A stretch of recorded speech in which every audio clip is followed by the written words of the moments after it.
YouTube channel and the AOC community channel. We are so excited you guys are with us. I am Shaylin Woods, and I'm the head and archivist of the Ernest J. Gaines Center, which is located in the Edith Garland Dupre Library. I welcome you to this week's book discussion, hosted by the Edith Garland Dupre Library. Dupre Library has become an active and vibrant part of the community. We play a large role in disseminating the history and culture of our area, including topics that are current and critical for our community. Our library is rich in resources that support the research needs of all of our users. Book discussions, such as the one we're hosting tonight, over the next several weeks, are one more way we fully support the institutional and research programs of the university and provide access to information to our entire community. This is part of the Who Gets to Vote reading and book discussion series, which is funded by a grant from the Louisiana Endowment for the Humanities, and which is funded through the Why It Matters Civic and Electoral Participation Initiative, administered by the Federation for State Humanities Council and funded by the Andrew W. Mellon Foundation. The series was developed by LEH and is intended to engage members of the public in conversations on the history of voting in the United States. And we are happy to have two UL faculty members and scholars leading these book discussions. Tonight's discussion will be led by Dr. Pearson Cross. Dr. Pearson Cross is an Associate Dean for the College of Liberal Arts and an Associate Professor in the Department of Political Science here at the University of Louisiana Lafayette. His principal areas of teaching and research are state and local politics and Louisiana politics. He has published articles and book chapters on topics including redistricting, elections, white supremacy, Southern political culture, and the judiciary. He is nearing completion of a book about the education reform in Louisiana. And his other book, The Party Is Over, Louisiana Politics in the 21st Century, with Dr. Christine Malloy, is under advanced contract with LSU Press. Dr. Cross has a weekly radio show called Bayous to Beltway on KRBS, which is station 88.7 FM, that focuses on politics and policy and is a frequent commentator on political issues for news media at the national, state, and local levels. Dr. Cross received his BA from San Francisco State University in 1985 and his PhD from Brandeis University in Massachusetts in 1997. So thank you all for joining us, and please let's welcome Dr. Pearson Cross. Pearson? Okay, thank you for that introduction. Yes, that's good. Okay, good job. I'm happy to be here, and I look forward to our discussion, which I hope will be robust. And at the outset, can you hear me okay? Yeah, okay. At the outset, I want to make sure that everyone is able to participate. This is not a lecture. This is a discussion. So hopefully most of you have read most of this book or good sections of it. Certainly the issues that are involved in it are persuasive in terms of things to think about and conjure on. So I'm looking forward to a great discussion.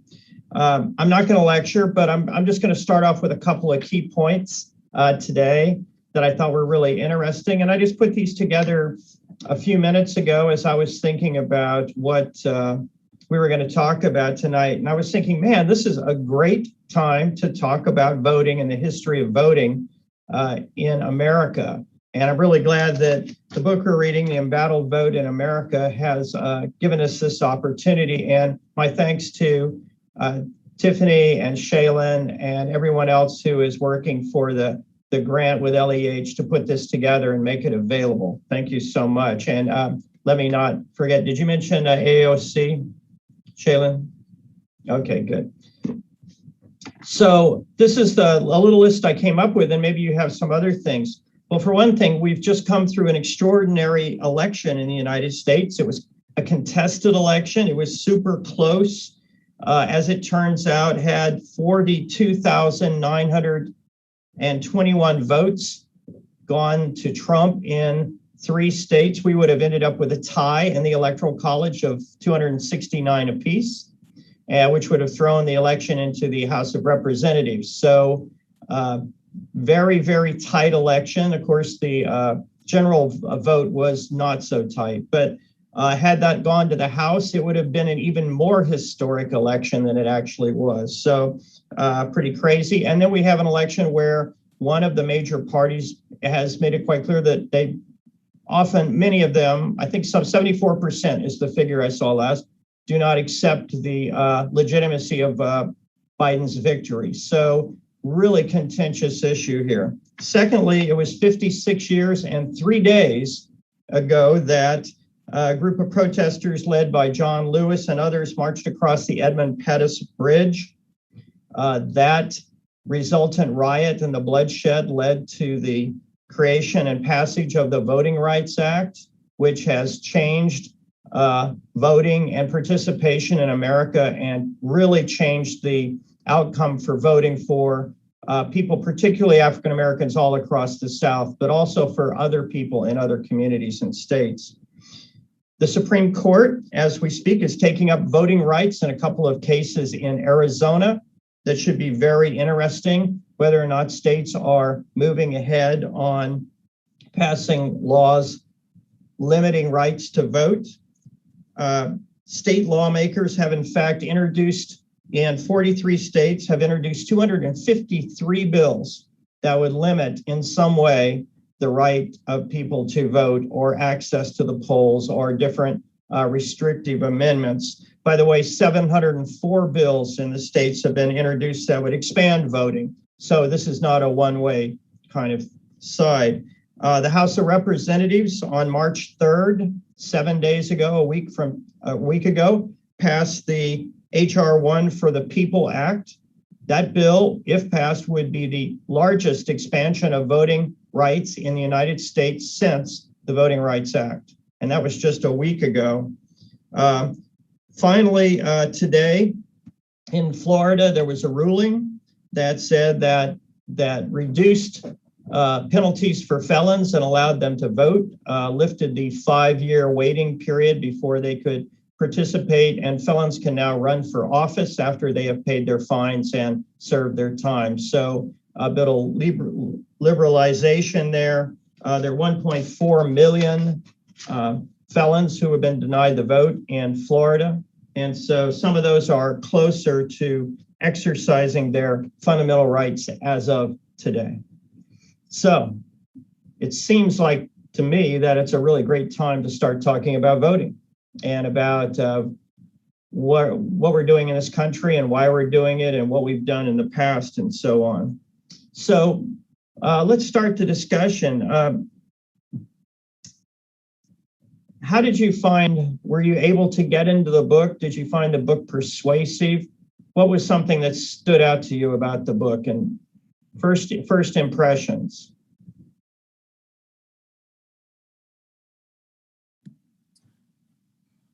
Don't all speak at once. I found it really interesting just how, you know, at the beginning of the U.S. history, how African Americans, you know, they had the right to vote. They lost it during the antebellum years. They regained it during Reconstruction following the Civil War, but then they lost it to white supremacy during the Jim Crow eras. And then after the Jim Crow eras, you know, you have just like all these voting restrictions that were imposed on, you know, African Americans to, you know, marginalize them and to, you know, just take away their voice. And then that progressively evolved into, you know, the voting wars via like proxy, you know, just that's kind of what we have today. Just all these, the increased partisanship between the Democratic and the Republican Party, and how it's, you know, it's getting more racially divided, sadly, and just the polarization and the lost my train of thought. Just well, Michael, if I can jump in here, you pointed to something that I think surprised a lot of people, and that was that it doesn't seem like the the expansion of voting isn't this clear narrative. I think a lot of us had figured that, okay, we knew in the beginning that not very many people could vote, but then we assumed that there was this gradual expansion and people became enlightened, and then voting got bigger and bigger and bigger. And that's, as you say, not in fact the case, right? Right. There were steps forward, there were steps back.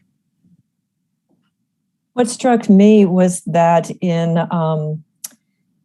there is so much discussion all the time in news with people about rights and about what our rights are and how the Constitution outlines those rights. And the very basic fundamental of how we make decisions in this country about voting is not actually a right. And I consider myself fairly educated, but that somehow either I'd forgotten that or it had not really registered to me that is not fundamental and not built in. Yeah. I would concur with Vicki. That struck me too. And someone who has prided himself as a history major at one point in time and as a political, junkie all the time, I thought for sure I had that one nailed and didn't. I thought that the author did a good job of coming back to that on a number of occasions, that we think in terms of the negative rather than the affirmative when it comes to the right to vote. For me, this book raised a lot of questions. And one of the questions that I had is, who is Lichtman's audience? Who is he writing this book for? Because it seems to me some of the things that people are surprised about in various communities and communities of color, we've known these things for quite some time. In the communities that were marginalized and that were disenfranchised, this is not anything new. So as I was reading this, I was wondering, who is his audience? Who is he? Who's his message for? Did anyone else, following up on Vanessa's comment, did anyone else feel that this is written for a specific audience or aimed or targeted a particular way? Yeah, I mean, I think that this is, if not written for a specific audience, it's definitely very helpful for a specific audience. And specifically white people and people who haven't really been disenfranchised throughout the history of the United States, or more specifically the recent history, because I mean, non-property owning white men were discriminated against at one point, but it's not like that's still in our collective memory. We're not still feeling the effects of that today. But it kind of building off of that, it reminds me of, there's the adage that history repeats itself, but then there's another adage that history doesn't repeat itself, but it often rhymes. And there is a lot of that within this book that really drew me in, about the different arguments that were used for not letting, women vote are still used today in other areas that women are fighting for more equality. Same thing with people of color. Like, all these same arguments have always just carried through over the years. And even though they've never worked fully, they've always been overcome, they're still being used to stop progress. Yeah, I think that's good. I was struck by the kind of echo of the things that royalists now, we talk about fraud and we talk about stolen votes and we talk about who's qualified to vote, and we talk about personal characteristics of people who may or may not vote, and we worry about things. And it goes all the way back to the founding. I mean, those same concerns about which citizens, who's going to vote, how are we going to make sure, are they really qualified? That part was really interesting. It was, did anybody else see that? This kind of back? Yeah, I saw how he would bring up a topic of voter fraud, and then he'd poke holes in it. And it was good to see how he did that, saying that it might be because the machines are old, or it might be that people aren't trained, and that's coming up in Congress. And I loved how he put Congress in there. He put that Congress has a big role to play in this too, and it's time for Congress. And I thought he did it in a way that made me understand where it came from and why it's a problem and how it can be fixed. And that's one of the things I mainly liked about the book.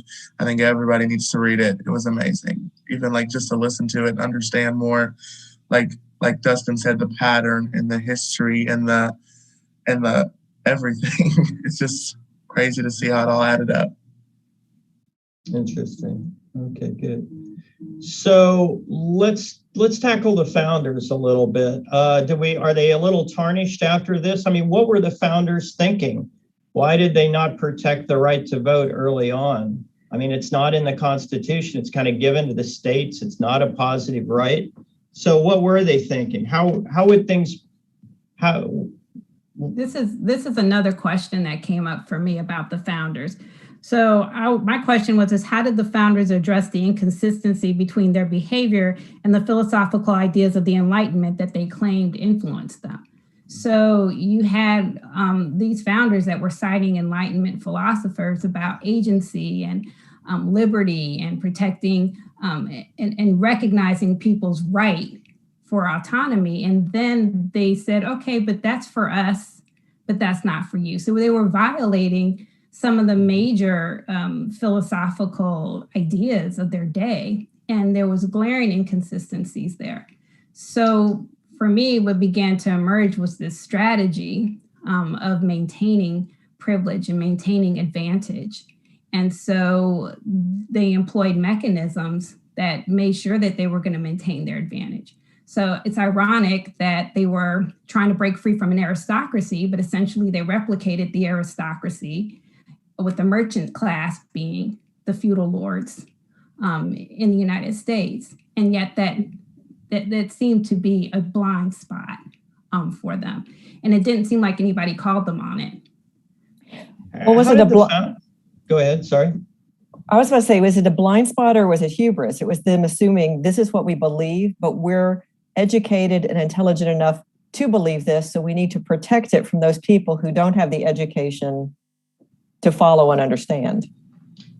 Yeah, Vicki, I was going to ask, so how did the founders justify their exclusion of everybody who was not white, male, and property?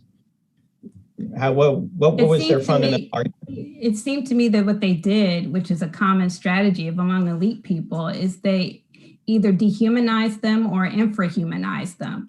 So the people they were excluding were never fully, completely as human as they are. And so they were not perceived as independent moral agents with as much agency or entitlement to that freedom as they were. And I definitely saw aspects of infrahumanization and, basically making the other groups children, or basically making them not quite as fully realized, fully human as they are. In terms of intellect, they were human, but not quite getting the full membership that they got to that. And so that got them out. With their own Enlightenment thinking, they could say, okay, well, they're not a fully independent, free-thinking moral agent, and therefore they're not autonomous. Yeah, I think your last comment really hit it on the head. So one of the main argument is that for the founders, isn't it, that you have to have autonomy in order to cast a disinterested vote or a disinterested ballot. And if you owe your existence to anybody, then you are not truly free, right? What do you think of that argument? It's convenient. Convenient. That's the word I was thinking. Yeah. It also seems that the founders obviously saw themselves as at least worthy or intelligent enough to nation build, to build this government. And so if you already have that sense of self about yourself, then it seems to that person, it would seem only correct that you should build a government that you would think would put you in charge. And so if you're sitting there and contemplating, who do we give the votes to? Well, it should obviously be people who would put us in charge. And you would think that like, oh, well, should we give it to, people who we are enslaving? Do you think that they would ever elect us to office? Probably not. I completely agree with what Dustin said. And what I got from it, it felt like they were trying so hard to grasp at power and to stay in power. And yet them talking about building this nation that's going to last they weren't even, it didn't even seem like they were thinking about how their actions were going to play out 100 years from now. Yeah, go ahead, Jimmy. No, I was just going to say, I think the author, implied or didn't imply, he reminded us of the golden rule of politics. And that is that those with the gold rule. And I think that there's a little bit of that in this. I think that ultimately it is about power, and it is about maintaining and keeping power and being reelected. And although there was, I think, obviously the intent to try to be enlightened and do these other things, and I really respect Vanessa's observations and the way that they were able to prevent others from feeling like they should be a part. But I really think it has, the basic roots of all politics in this concept. It's interesting, Camille's comment about they weren't thinking about what happened in the future. I think they were. I think they set up a system in place to make sure that not only they would stay in power, but generations of their progeny would stay in power and hold power, and create an infrastructure that would ensure that would almost absolutely happen. I mean, their descendants would have to be complete and utterly hopeless morons, the way that they set up with an advantage for them not to maintain their influence.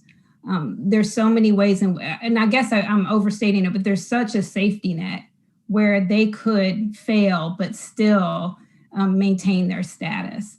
And I think that was thought out. I think they thought very carefully about that. And I think it was a strategy.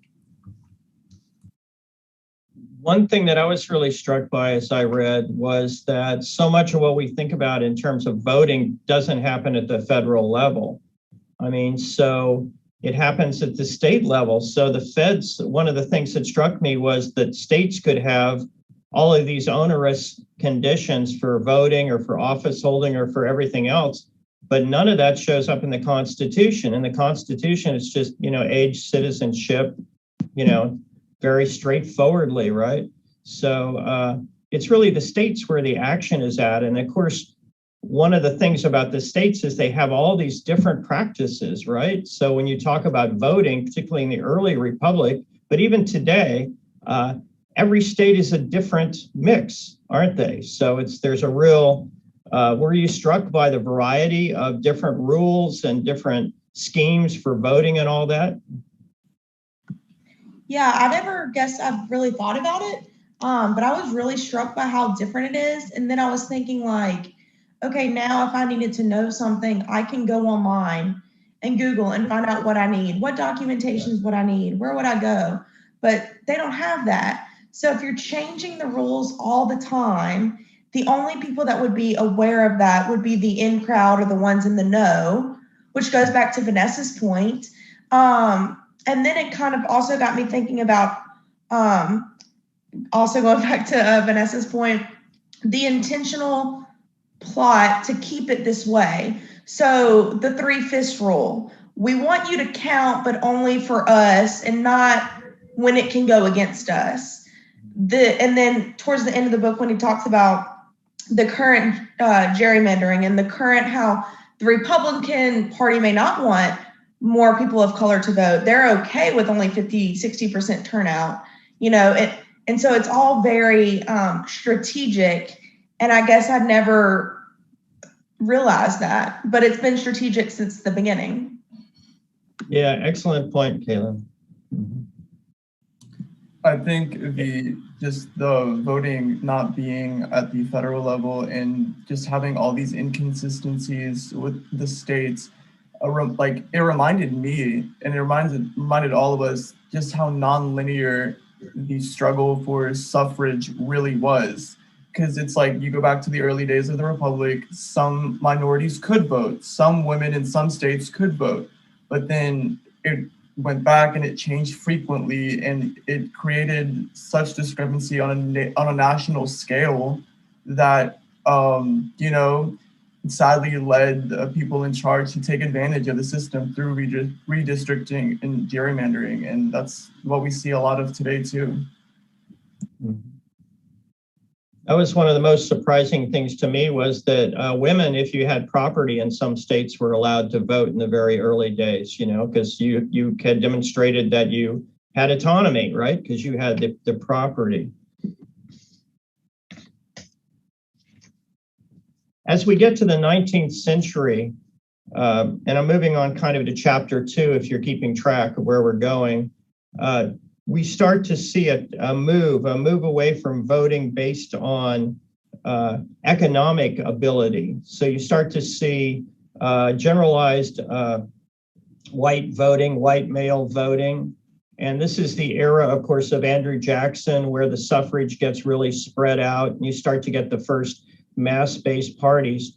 But at that point, the justification for voting moves away from the economic aspect of citizenship to a different aspect, and that's the intrinsic aspect, right? Who are these people? What are their intrinsic qualities? Are they women? Are they Black? Are they Irish? Are they capable of doing that? And I thought it was really interesting that as those things came to the fore, that Black voting, which had existed previously in a number of states, by 1860 had really diminished all across the United States. So you have this movement where white voting expands, but Black voting, minority voting starts to really drop off and be made illegal. I think only 5 states, all in New England, allowed Black voting in 1860. And that even with property and everything. So I guess the question I'm asking you is, what's that counterpoint there that whites somehow get advantaged in this system, but all other factors regarding voting are taken as, so Blacks are put in a different category and Indians are put in a different category and women are put in a different category. So, promotion for white men seems to be the word of the day. Well, I was kind of struck by that. We're still dealing with the fact that the Republic, from what I'm understanding, my reading of it, is still very young, and that the agreement between the states is still very tenuous. And so I think that disenfranchising these groups was in the best interest of the very powerful who had an interest in keeping the Union together. So basically, for the Southern states, they had to compromise and say, okay, so we're going to disenfranchise these folks, because if we don't, then we could be hurt financially because we no longer have a decent relationship with you. Whereas in the states where they allowed some women's suffrage, I think it was in their economic advantage to do so. Those were sparsely populated states, states where women with property were not of a critical mass to shake up the power structure. However, Native Americans, the indigenous people, African Americans, they would be at a critical mass. What I find it very interesting, though, is that the very argument that they're using, saying that these folks lack autonomy, is the very autonomy that they sought to stamp out. So if they truly lacked autonomy, why not let them vote? I mean, after all, aren't they your puppets? Can't you just pull their puppet strings? So we really see just how disingenuous that whole reasoning was about one not believing that these folks could be fully autonomous. Because if that was the case, why not manipulate them? That whole kind of gaslighting that goes on with, oh, well, we're trying to protect, the integrity of the vote. We're trying to make sure that it's not, fraudulent. But at the same time, we're denying these people vote because we don't want them to exercise their autonomy. So I think that, to your question, it was the desire, the strategy of the people who wanted the whole country to be unified to make these compromises, and giving states sovereignty was a way to do that. And they felt that it was in their best interest to give suffrage, expand suffrage to white men over the other groups. They felt that maybe there'd be more of an affinity, and that it would also do a good job of kind of suppressing these other folks that could be problematic. Okay, thanks. something about the there was the argument over and over again that allowing women to vote or allowing African Americans to vote, they don't have that autonomy, and thus that they could be easily corrupted or their vote could be bought. But if you just examine that argument for more than 2 seconds, what you're saying is that there are white men out there prepared to corrupt and prepared to buy votes, but they're still allowed to vote, even though the entire basis of your argument is that you don't want corrupted people to vote. Yeah. So it's flipping the argument back on its head, but they don't, they're not seeing that irony. And if they do see it, that's the whole point. You're not supposed to see it, and it's just supposed to strengthen their argument. Well, I think one thing when we think about this, we need to remember now there have been a few modifications that came along to the system that the founders put up. Probably one of them would be the emergence of parties. So when you got people joining parties and voting or being members of certain parties, it started to overturn a whole bunch of things because it undercut the model of the disinterested citizen picking a candidate, So right away, you have to get the 12th Amendment to sort out the vice president thing because that no longer works. So there's a move towards kind of direct election, mass parties, people running on platforms. And so a lot of the virtue that I think the founders envisioned in their idealistic 18th century view kind of washed out. And it becomes more about naked self-interest. And then remember in the 1840s, 50s, 60s, leading up to the Civil War, there's an enormous surge of immigrants into the country.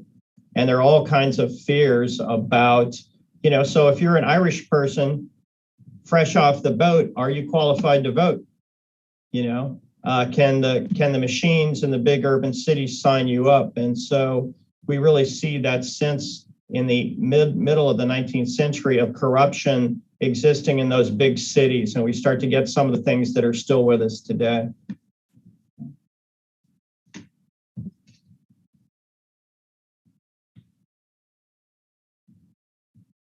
We also start to get gerrymandering, 1812.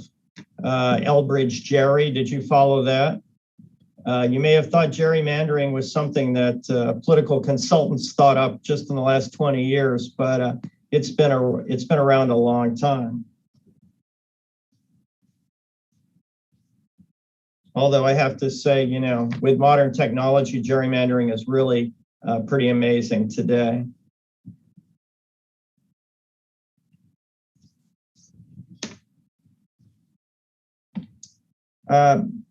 Well, let's talk about the Civil War. Dr. Pearson, to that point on gerrymandering, I was struck, and I thought it was a couple of different times when it was pointed out, and I think, again, a realization that gerrymandering allows those being elected to choose their voters rather than the voters choosing those to be elected. And the clarity of that statement really hit home. It was like, whoa, that's exactly what happens. And again, it's a simple truth, but I think one that, we probably need to elevate more in terms of just using the term gerrymander.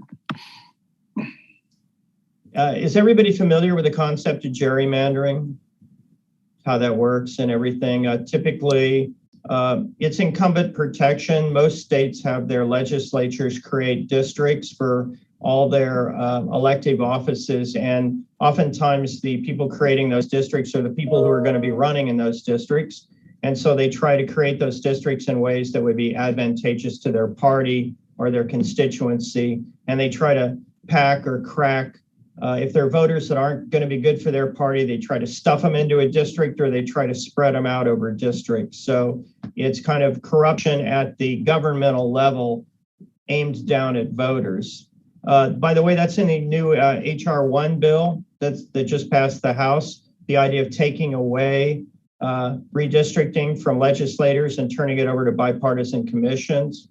So, but the chances of that getting through the Senate are probably pretty slim. So I wouldn't, if you're counting on that to save you, I don't think it's going to do it. Dr. Pearson, I think that, again, following up on the gerrymander concept, I think it's, it has so many I guess, intended consequences, quite frankly, the disenfranchisement in terms of lack of competition, the resulting influence of lobbyists. There are so many things that, again, I think the general public, myself included at times, dismiss and aren't realizing the consequences. So I was appreciative that the author continued to elevate this concept.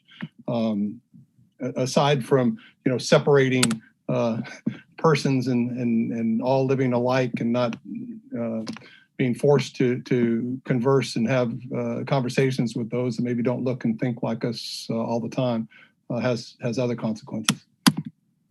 So I just want to, just as a quick fun fact, if you're looking for something that does a really good job explaining gerrymandering on like a really accessible level, there is an episode of Adam Ruins Everything that does, it's a very visual episode that shows the gerrymandering. So if you're interested in sharing this with other family members and friends or linking it on social media, there is that episode that really does an amazing job explaining how gerrymandering started and its only function.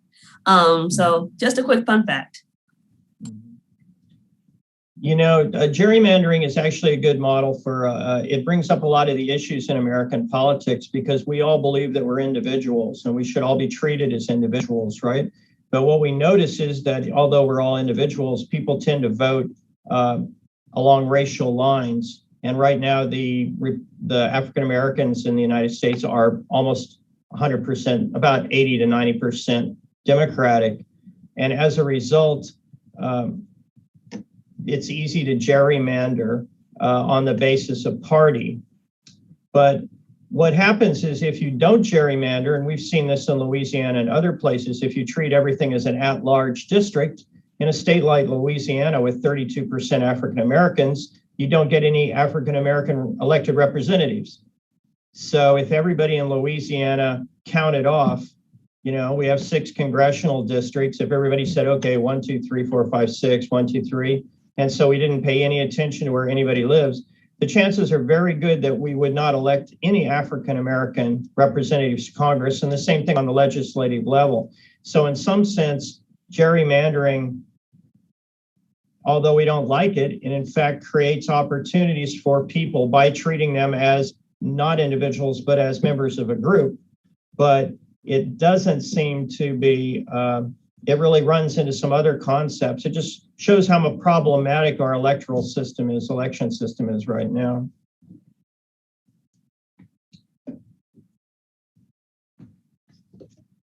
By the way, I love redistricting and all that, and this is coming up this year. So if you were paying attention to redistricting, the legislature is going to tackle it in a special session later this year, and it should be very, very interesting. So following the Civil War, of course, we got the passage of 3 amendments, right? We got the 13th Amendment, freeing the slaves, the 14th Amendment, which has some really explosive sections, Section 2, and we have the 15th Amendment, which creates a positive right to vote. So it creates a right to vote for African Americans, right? And it creates a penalty against states. The 14th Amendment creates a penalty against states who discriminate against African American males in terms of voting. But again, it doesn't go far enough to provide a full voting right to African Americans. And so African Americans enter a golden age of voting, right? So the area from 1868 to about 1877, there are lots of African American officials elected across the South. There are lots of African American voters registered. And in fact, many Confederates are disenfranchised. So there's a real sense there that African American males, at least, are on their way. Did anybody find anything super interesting about this part you want to talk about? Well, I think it's interesting to note, and I think it'll be relevant in a later discussion of the later chapters, that African Americans were decidedly Republican.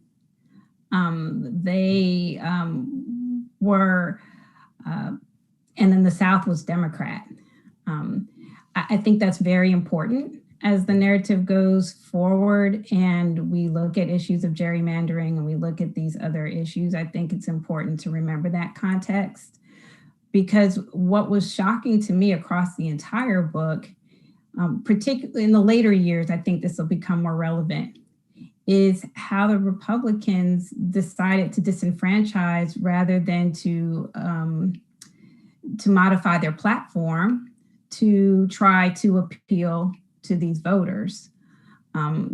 So the phrase that really has, that I reflected on is the motto of the Congressional Black Caucus, which I think is very important in this context, because I hear, Blacks being necessarily associated with just Democrats.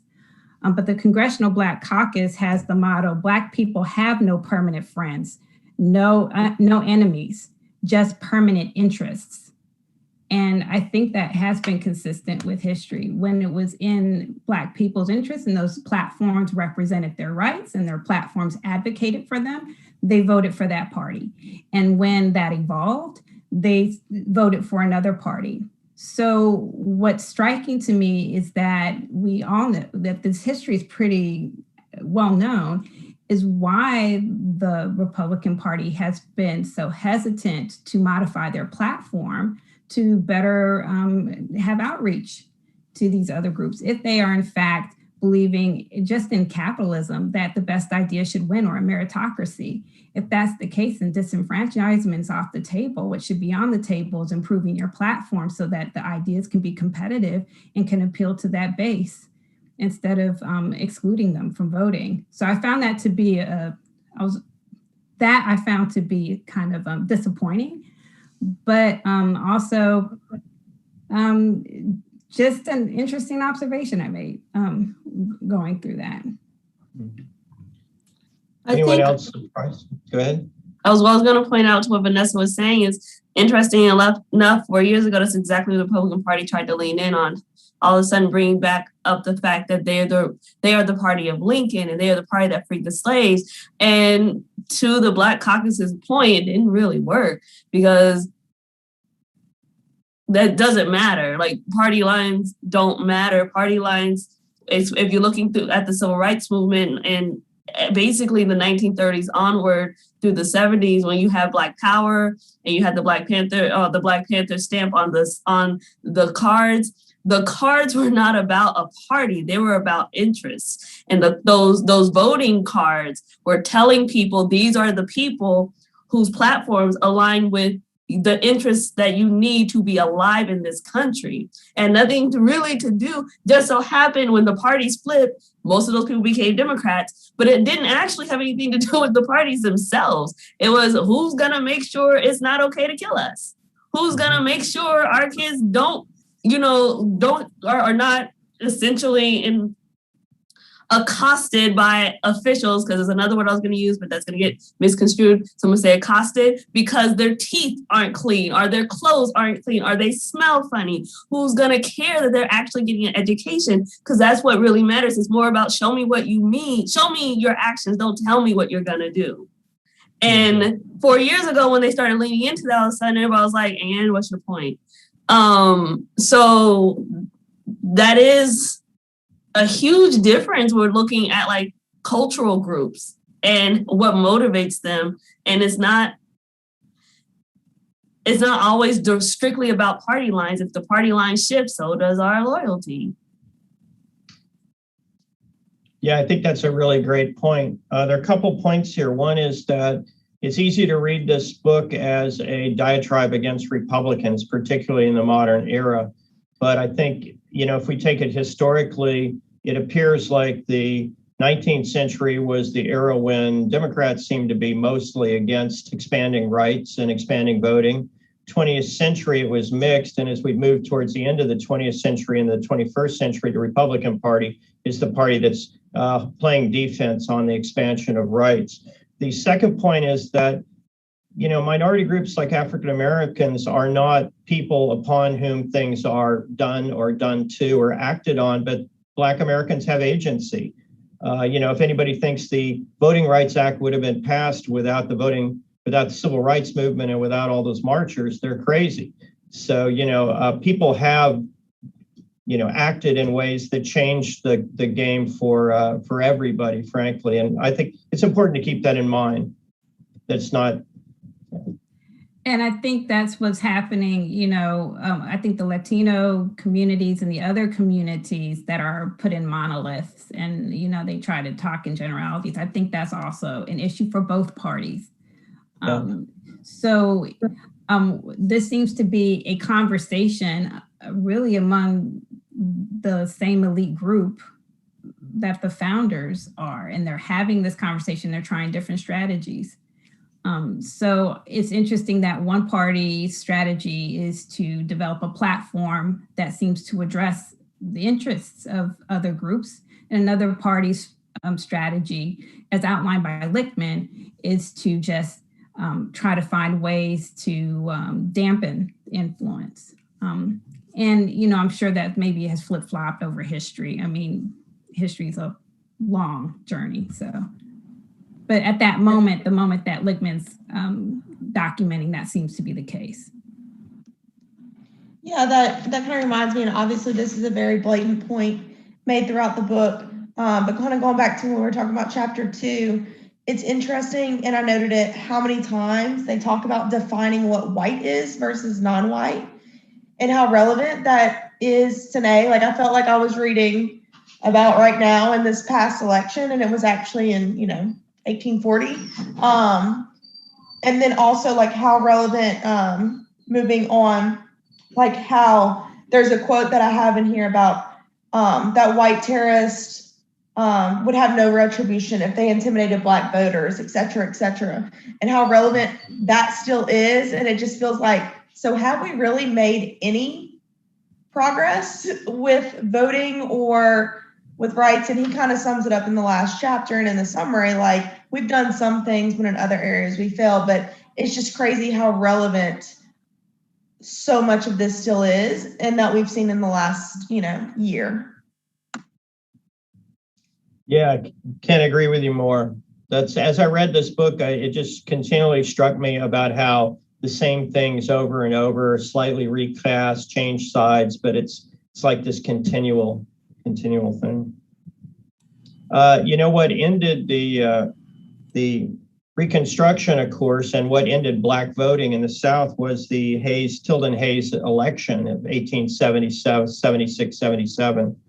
And in that, this may sound really familiar, there were electoral votes that were disputed from states, Louisiana and Florida, and then those states, Congress put it together to award those electoral votes. They all got awarded to Rutherford B. Hayes, who at the time was called Rutherford B. Hayes.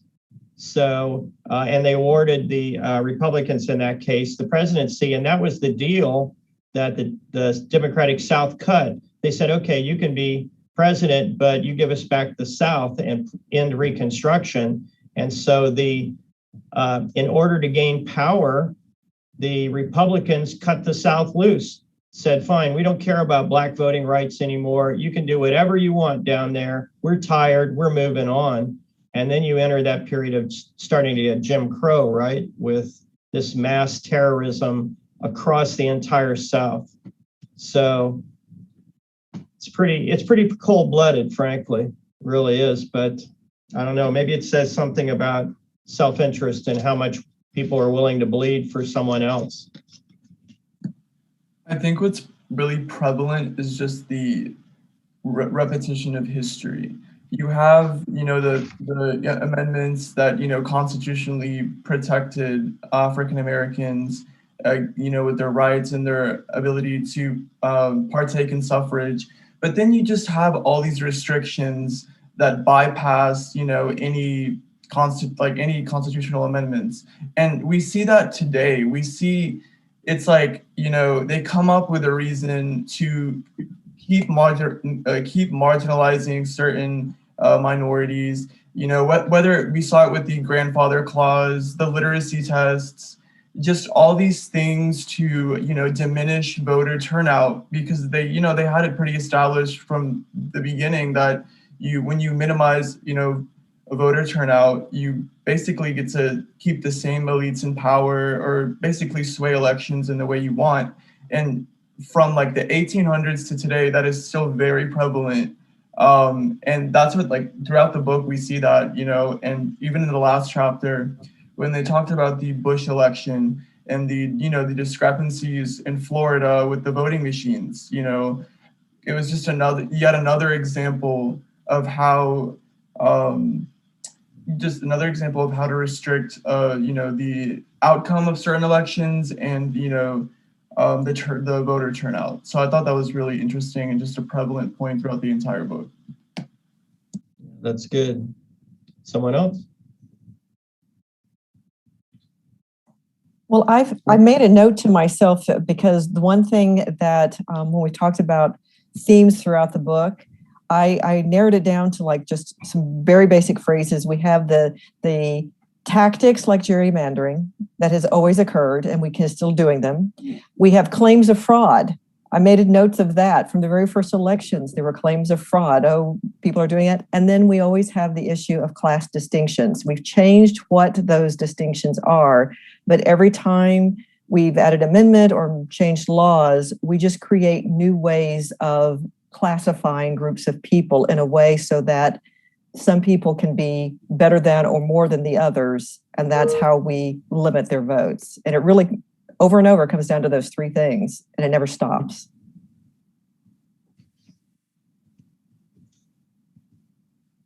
So is trying to limit the vote and deny some people their right to vote as American as apple pie somehow? To a certain extent. That seems... I was gonna say that the way you phrased that brought something. It was like one of my first notes that I made about this is all the way back in the introduction. The United States is described as the world's oldest surviving democracy, but it's like when you read the entire book, and our entire history is denying people the vote. So when do we become a democracy? At what point can you classify us as a democracy if our entire history is, well, who can we keep from voting? And how is that politically expedient to us? If I understood it correctly, the founding fathers didn't want a democracy. No. They absolutely did not want a democracy. They're like, oh my gosh, those unwashed masses being able to make a decision that could possibly affect us. Absolutely not. And that was shocking to me when I first found that out several years ago, and looking at the Federalist Papers and, seeing the debates about how they were going to do that. We've always been, I guess, what they call a representative republic. I think that was the term. And so I don't think they would be surprised at all. I think they would kind of like scold us that we're not, that the powers that be are not doing it efficiently enough, and it's messy, and it's not elegant, and it's undignified. But I don't know if they would really be upset that it wasn't a democracy. I think that's a really good point, and I only use the term democracy because the book does, but also because that's such a huge part of American political propaganda, is calling ourselves a democracy until it's politically convenient to bring up the fact that we're actually a democratic republic. Well, we're a democracy in which, 120 million people didn't vote in 2014 or something like that. I mean, we have this huge, terrible voting statistics. I mean, it's we keep expanding the franchise to more and more people, and except for this last election, fewer and fewer people vote as a percentage. It's been really odd. And you have to wonder if that's strategy or not. I'm really struck by the inventiveness of people who want to deny. From my point of view is that voting is good, and that everybody who is entitled to vote should vote and should be able to vote without impediment. So that's kind of my base position. Now, that may not be everybody's base position, but that's what I believe. So from my point of view, more voting is better. Because the consent of the governed is what legitimizes our government. So if you have a system in which less than 50% of people actually vote, how much consent do you have to that system? Or if you're putting up barriers.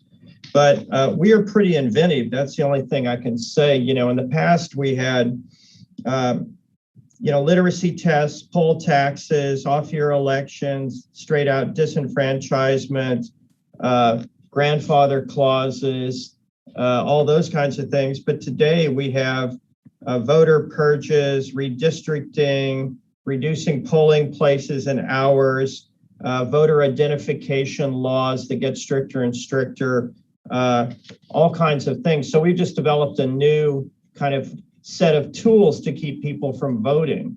It's pretty crazy. The old ones don't work, but the new ones seem to work. It's interesting that you use the term "we have been good at doing this." I don't think it's a we. I think it's a small group of people that have had this debate over time, and they modify their strategy to adapt to the times, and they have the resources and the experience in order to do so. That's the problem, is that it's not we.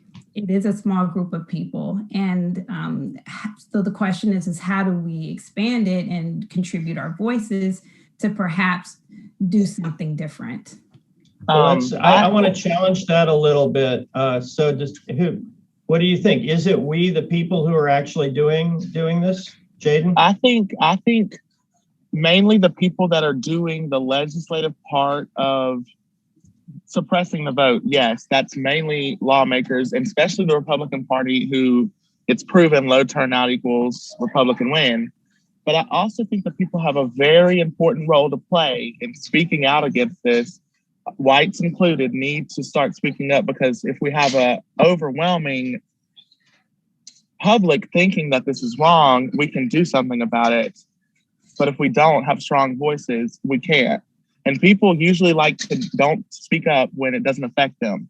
That's what people do. If it's not me, it's not my problem. That's what they say. And I think it's time for us to say something different about that. I think is a really interesting point that you said at the end, is that a lot of people don't speak up unless it affects them. And I wanted to bring up the point that a lot of our still current disenfranchisement and our historical disenfranchisement has focused on some of the people who need it the most. I mean, so you have, felon disenfranchisement and prisoner disenfranchisement. They are under very strict systems that are prone to abuse. And one of the main ways to stop that from happening would be to voting in people who would fix it.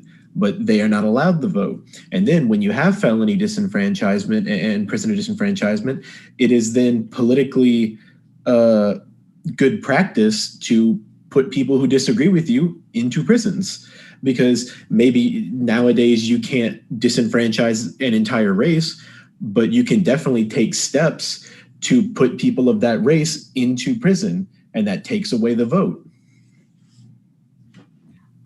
So I'm going to push back a little bit on the we issue. Okay. So I took a couple years ago, I was involved in this civic program, and we interacted with legislators, and it occurred to me that I wondered how many legislators were normal citizens. How many of them were wage earners? So I took a look at the Louisiana legislators. A lot of them are retired, and if they're not retired, they are business owners. They are lawyers.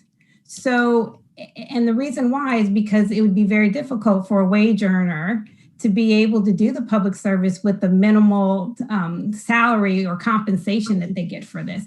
And also to take that kind of time off that they need to be able to go legislate. So is it really we, or is it, really in the hands of the business class again, as it was in the very beginning?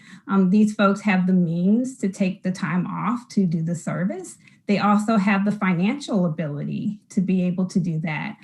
I don't see someone that's working a minimum wage job, or someone that is working even just the middle income job, having the capacity to be able to be a legislator, or to mount a campaign to even get elected to be a legislator. So I still have a hard time believing it's a we and not so much a small group of people compared to the general population. That's yeah, I feel like go ahead, Jaden. Like, I feel like the Republican Party is working very hard to limit the votes, especially in Georgia, like the new stuff coming up there, not having votes on Sunday, making you have to go into the early voting polling place to put your ballot in when you're voting. People who work minimum wage jobs and who work 9 to 5 jobs and have to pick up kids after work can't do that. They cannot go to the polling place from 9 to 6 and drop their ballot off. And I think that's a way of getting votes. That's what they're doing. And it needs to be brought up by the Supreme Court. It needs to be a thing because nobody should want to disenfranchise people now, today. They've seen the history. We read the book. And it's something that shouldn't be happening in our country. But the question is, go ahead, Camille. I agree with Vanessa that I don't think it's a we the people thing. I think that like I've heard a lot of the excuses that were in the book about fraud, a lot of like the kind of, I guess you could say, fear mongering. I've heard that among regular people that I've had conversations with, that they're scared of that. But I don't think that those are ideas that they're necessarily coming up with. I think it's being spoon-fed to people by a small amount of people. And so it's just getting spread and normalized. But I don't think it's necessarily us perpetuating it.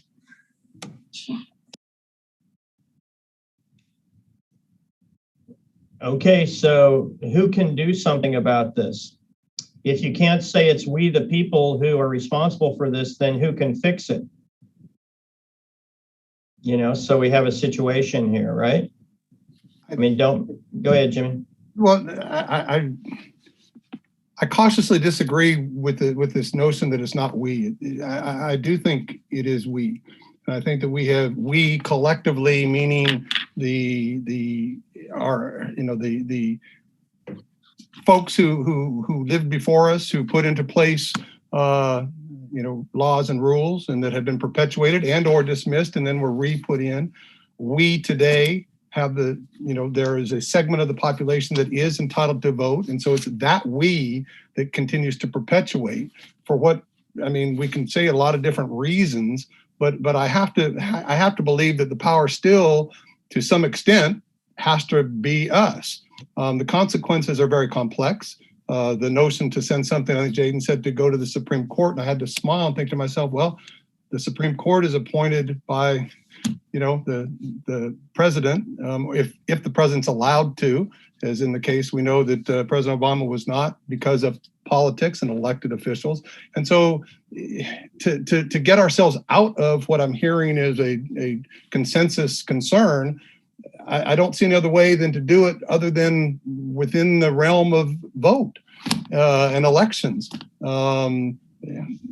by getting persons that maybe, Vanessa, are wage earners elected and getting overturning and having some things occur that we've seen in some states where, who would have thought even election day that 2 senators from Georgia would be Democrat come January.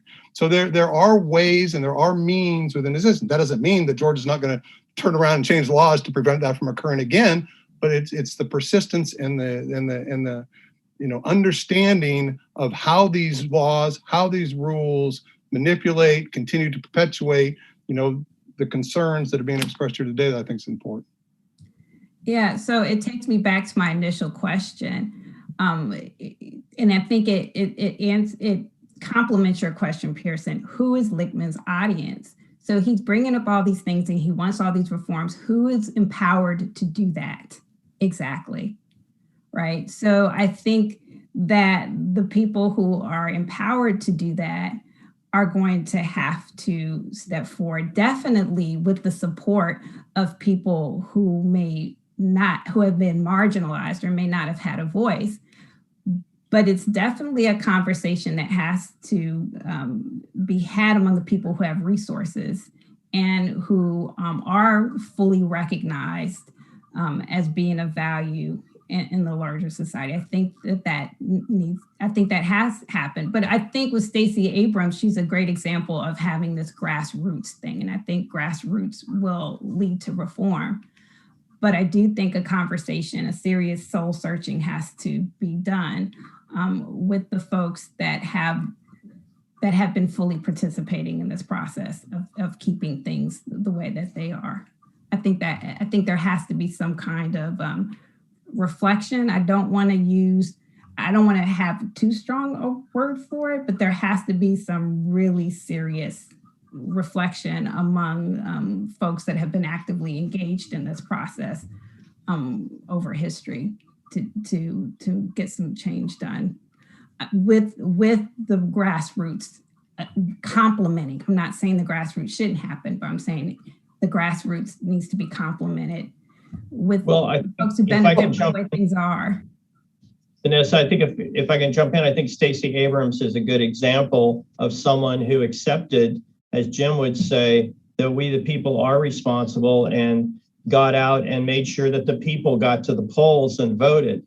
And it took an extraordinary effort, right, to elect those two Democratic senators in a previously Republican state. But it also showed that when people got out and voted, that they could change things, you know. So it's a model for everybody of citizen activism, in a way. To if we don't, and I'm with Jimmy on this, Mr. Clark. You know, if we don't like the country we have, we need to go out and change it. And if we don't like voter suppression, we need to try to mobilize against it. And so that's, you know, find friends where we can. And, you know, if you can succeed in this, we need to make it so that you can't succeed in this country by suppressing the vote. You know, that's not a strategy. That is a strategy that's time honored in this country, is it not? As we look at what our history. I just wanted to, you know, kind of state that perhaps the contested we the people, I feel like there is no, I feel like it's an evolving answer. I feel like back in the day, we the people, you know, referred to maybe like white property owners who, you know, the founding fathers made the republic for. Like that was the people they had in mind. But, you know, as history has progressed, we the people is evolving to include African Americans. It has evolved to include Hispanics, Latinos.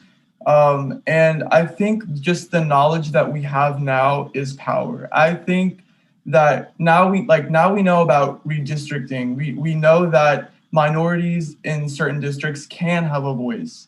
So I feel like just to go back to that discussion, that we the people has been a just an evolving project, and I feel like the more knowledgeable we are about voter suppression, the more we can fight it. So I feel like there is a positive responsibility that we can be a part of to contribute to the change that we want to see.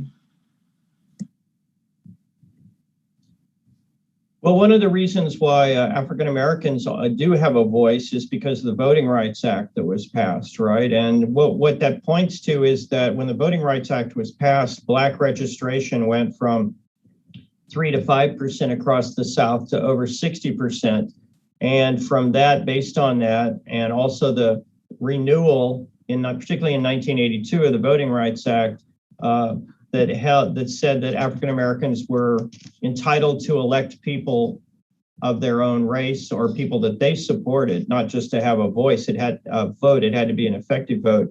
But actually, the Voting Rights Act is in danger right now on the Supreme Court. You know, Shelby County versus Holder overturned the Section 5 and the pre-clearance. So right now, all the states that used to discriminate and against their citizens very clearly are free to do so again. And so I think you're going to be seeing a lot of that. So I think it's important to realize that victories won in the battle for access to the ballot seem to be fleeting, that there has to be this continual kind of energizing the movement to allow people to vote, because the forces that would like to restrict voting seem to just keep coming. I find it's fleeting for some more than others. Because ever since we eliminated the economic disenfranchisement, I don't believe that that the right to vote has been threatened for that population again, since that was removed, and you no longer had to be a property owner.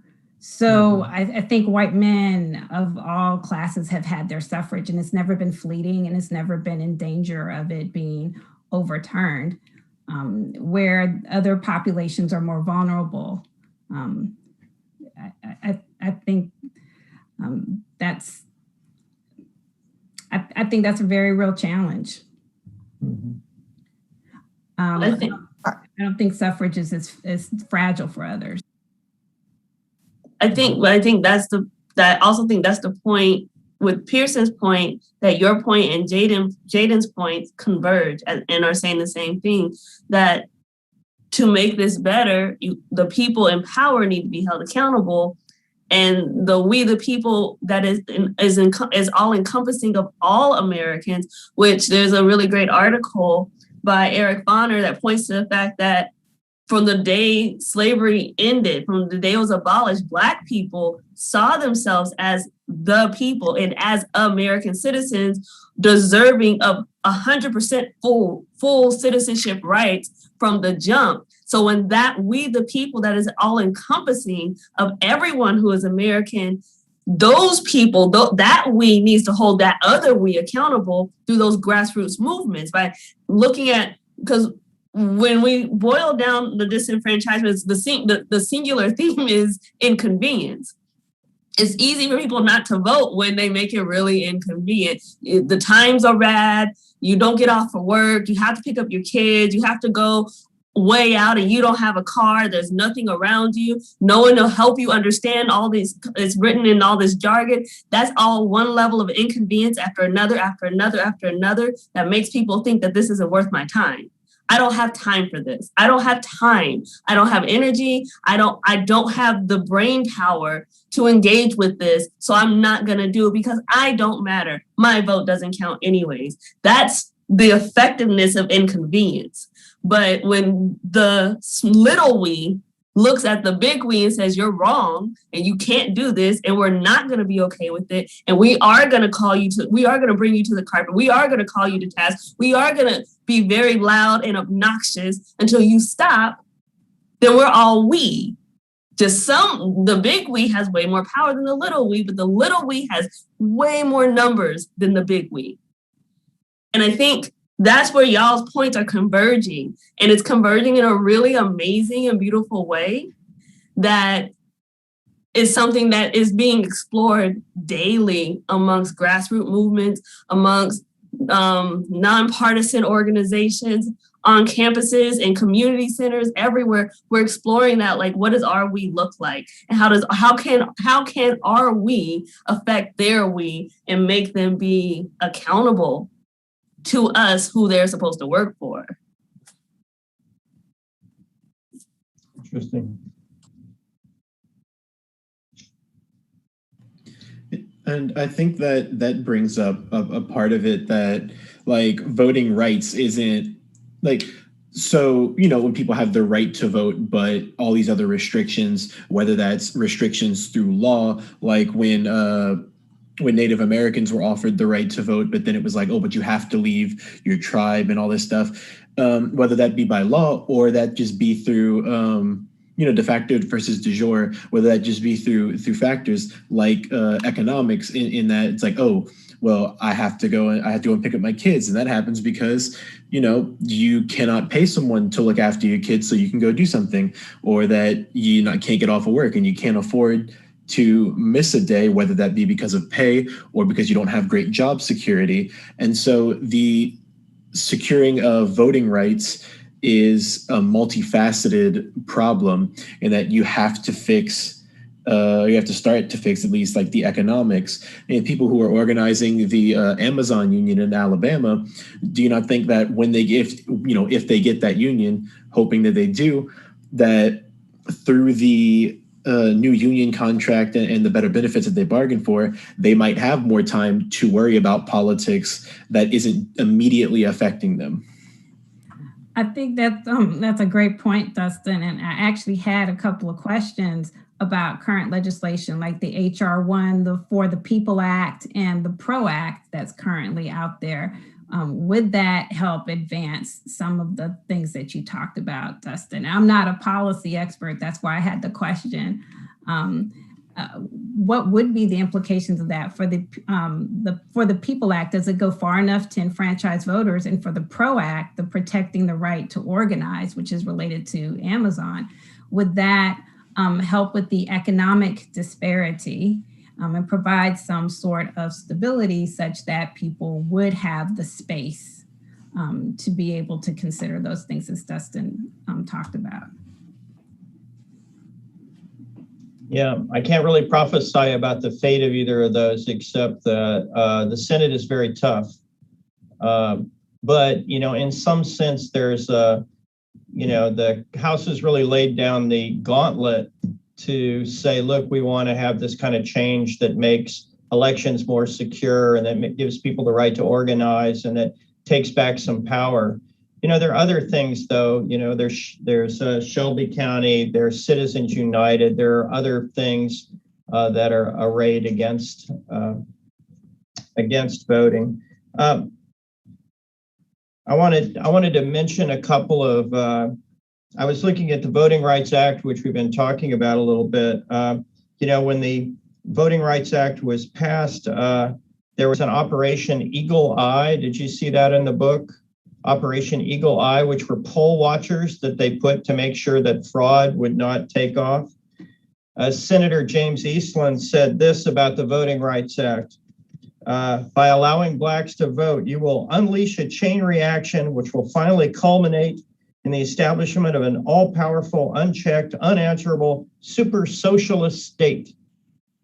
The dark night of despotism will descend like a pall upon this great nation, and the rule of tyranny will pervade the land if black people vote, basically. So pretty interesting, though, that it's socialism, apparently, that's the big evil, and black voting is contributing to socialism. So those are kind of the idea of fraud. We need to get people to the polls to make sure there's no fraud, and socialism. By the way, the motor voter bill that we all think about and passed in 1993 makes it easy. They're going back, there's a bill in Congress, I think it would be strengthened as a result of HR1. By the way, George H.W. Bush vetoed that bill when it got to his desk. Do you know why he vetoed it? Fraud. He was afraid it would lead to fraud. So we really see this kind of over and over again. Well, so we got a few minutes left, just really about 15 minutes left. So let's talk about today. One of the things that I wanted to talk about was our state election system. Chapter 7 focuses on new wars over the vote. And one of the things they point out is the election in Florida, president in 2000. That was won by 537 votes after the Supreme Court intervened to stop counting. In that election, Florida election officials invalidated 180,000 ballots. So think about that, a presidential election that determined the presidential race decided by 537 votes in an election that where 180,000 ballots were invalidated for one reason or another. 1 in 10 African-American ballots. Now you say, how in the world can that be possible? And well, each of Florida's 67 counties administered its own election, designed ballots, designed its technology, trained its poll workers. They used 5 distinct different voting technologies and 12 different kinds of machines in the 67 counties made by 7 different manufacturers. So that is a synopsis of the Florida election system. And by and large, that's a synopsis of every election system in every state in the United States. So I guess the question that I want to toss out to the group here is, can we afford at this date to maintain an election system at the state level, or does the national government need to step in and pass strong legislation? interesting enough. I've lived in multiple places in the United States, and when I came to Louisiana, I just remember having conversations with folks that were very upset about the Voting Rights Act that required pre-clearance. They felt that that was an aggressive attack on them, and that they were being singled out unfairly, and that they were, this is just another example of the snobby areas of the United States underestimating the capacity of the South. So putting that, and I'm using that as a context to think that I think something like that would be resisted wholeheartedly. And while it might be an alternative certainly worthy of looking at, I don't see it feasible as happening. But maybe that's just me being pessimistic. I mean, I definitely agree, at least to a certain extent, with that argument. I can't stop talking about this book that I've recently read, Freedom Summer by Bruce Watson, because it shows, like, 1964, exactly what you said, of people being, specifically Mississippians and their government being so against federal government intervention, but just outsider intervention at all. They didn't like the fact that you had, a bunch of Northern college students coming down. They saw that as an invasion, both physically, but also an invasion of, like, their rights to govern their state as they want to. And I think with this, like, with the heightened political tension in the country, that definitely would happen. That would be some sort of big fight in that. The southern states are being singled out, or sort of states of just a certain party are being singled out. Vicki, you were going to say something?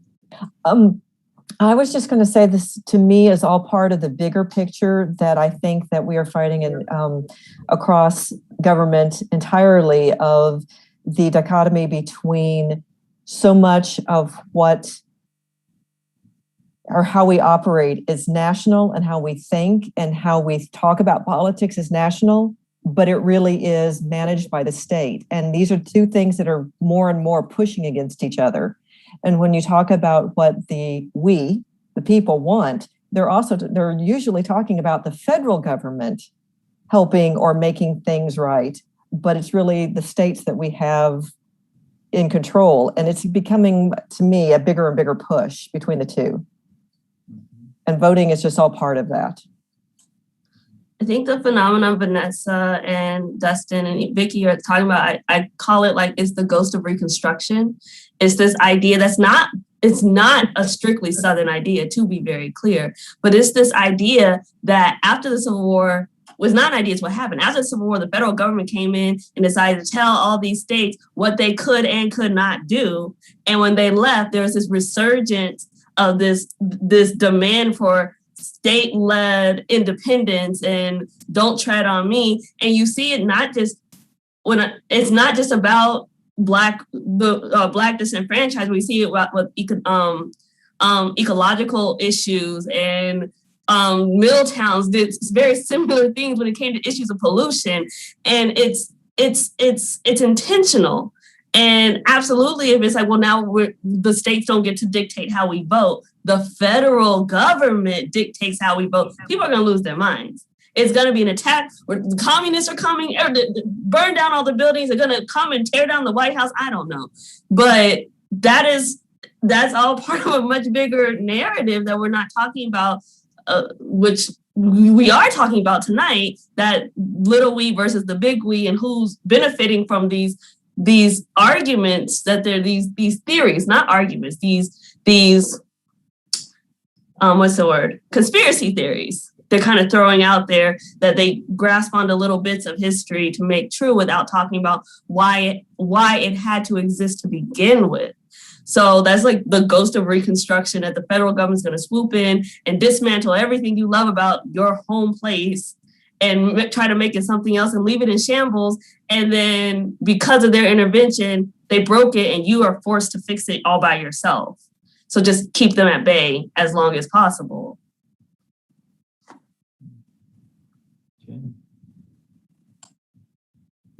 Dr. Cross, was your question when you asked, I think you said, should we look to pass strong legislation? Or are you considering HR 1 as a piece of strong legislation?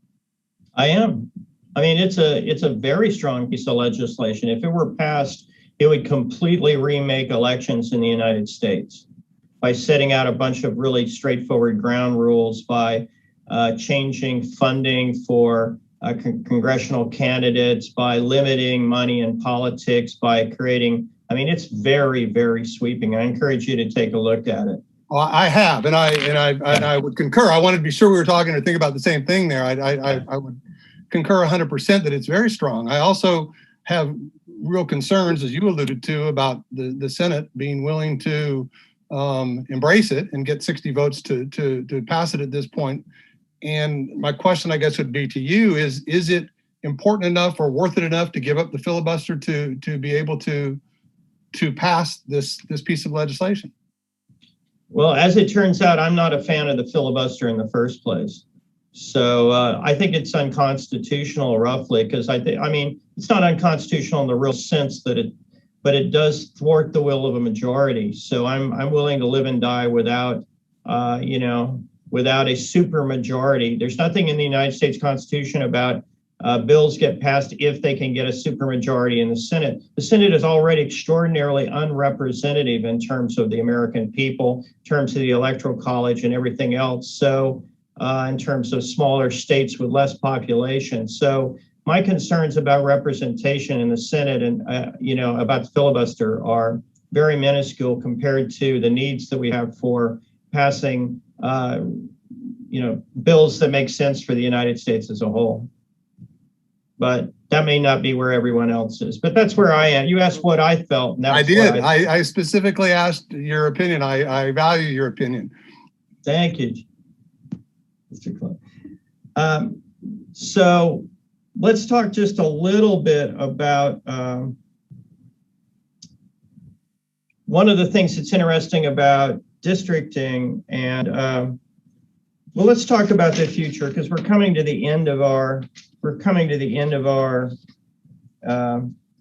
time, and I'm thinking I'd like to end this on a hopeful note, if we could, and that is, did anyone take away anything from this book that makes them think, it's going to be okay? Or did it make you want to go in your closet and slash your wrists or something? I don't know. I think this does give me a hope that I kind of already had, in that even though voting rights and rights and equality and the morality of the country is not a linear path, it seems to mostly have a trend, towards good and towards just, and that hopefully someday we get there, and hopefully it's soon. I'd say, oh, go ahead, Camille. I came out knowing more about voting than I ever did before, and I'm definitely going to recommend this book to everyone. And I think that we should just continue to empower people through education. People just need to be educated about the past and what their rights are and what they can do in the future. And I think that this book is awesome for that. I finished it feeling more empowered and feeling like, there is hope. Excellent. I was just going to say that I left with some hope. I think that I was very depressed reading and being reminded of the history, but to end with a series of very specific recommendations and or opportunities that we can work towards and try to enact to provide greater opportunity for true voting, I think is, or full voting is something good. The motor voter registration, same day registration, anti-gerrymandering requirements, and he lists, this whole litany of actions that are all, by the way, just about all included in HR 1, but that we can work for and strive for. There's a path forward, I guess, is what leaves me optimistic. The book certainly ends on a hopeful note, and I think the main takeaway is if you are a citizen of the United States, no matter what your background is, you have the privilege of participating in suffrage, and you are entitled to voting, and you are entitled to getting your voice out there. So if there's anything to really take away from that, it's never let anyone take that right away from you, and to always fight for representation, no matter who you are or where you come from.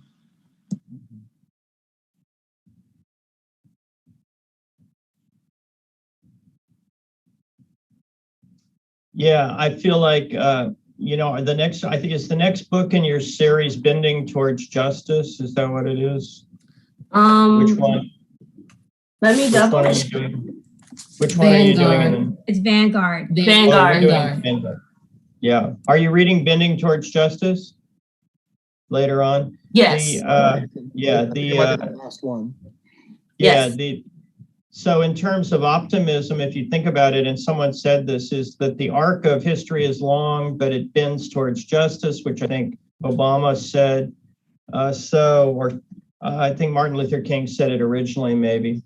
But that's what I choose to think. I mean, voting has expanded. More and more people are able to vote. We realize these attacks on votes are happening. People are pushing back. It just may be longer than, a few years. It's not like you're going to snap your fingers and fix it. This is something that it's a reason to stay involved as citizens, and it's a fight worth fighting, frankly, in my view. And so that gives me hope, I think.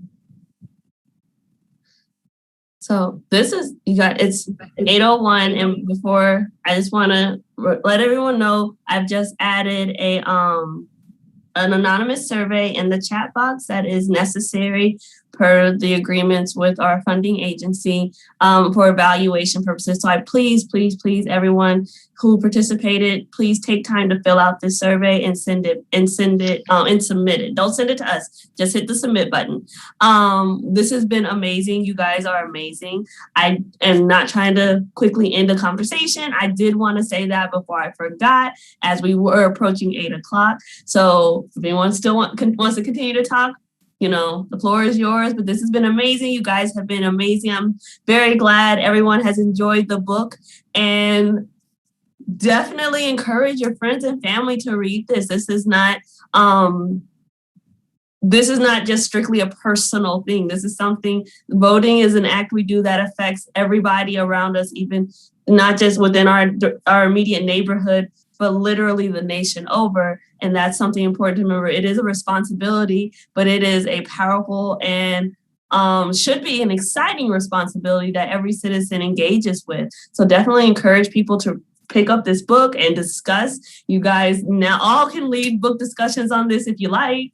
You guys have tools, you've read it, you have internalized it, and you guys can definitely go forth and encourage all kinds of conversations. And who knows, this might be a great resource, students on the call, for like papers and things of that nature, just a thought.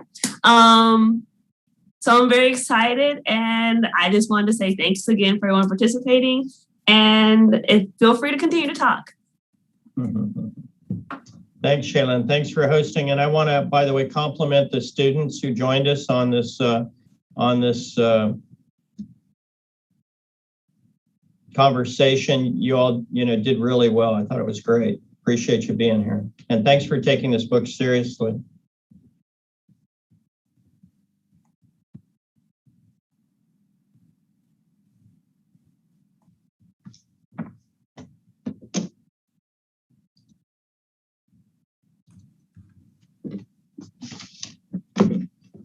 Thanks, everyone. I enjoyed the conversation. You're muted, Miss Vicky, if you're trying to say something. No, I was just going to say thank you, but I thought everybody else was about to do the same. So.